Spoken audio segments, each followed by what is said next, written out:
तिळाची पुरी बनवण्यासाठी मी इथं अर्धी वाटी शेंगदाण्याचा कूट घेतले, 1 वाटी गूळ घेतला, 1 वाटी भाजलेले तीळ घेतले आणि थोडं गव्हाचं पीठ घेतले. अगोदर 1 वाटी गूळ आणि 1 वाटी पाणी टाकून आपण हे गूळ वितळून घेऊ. नंतर भाजलेले तीळ मिक्सरला वाटून घ्यायचे. गूळ आता विरघळलेला आहे. एका बाऊलमध्ये गव्हाचं पीठ घ्यायचं, त्यामध्ये 2 चिमूटभर मीठ टाकायचं, 2 चमचे तूप टाकायचं. हे तूप चांगलं पिठाला चोळून घ्यायचं.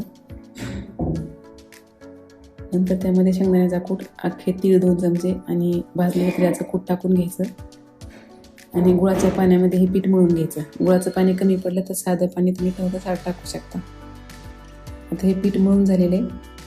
याची चपाती लाटून वाटीने याच्या पुऱ्या थापून काढून घ्यायच्या आणि मस्त अशा तांबूस रंगावरती तळून घ्यायच्या. या रेसिपीची संपूर्ण रेसिपीची लिंक मी स्क्रीनवर दिलेली आहे, तिथे जाऊन तुम्ही पाहू शकता.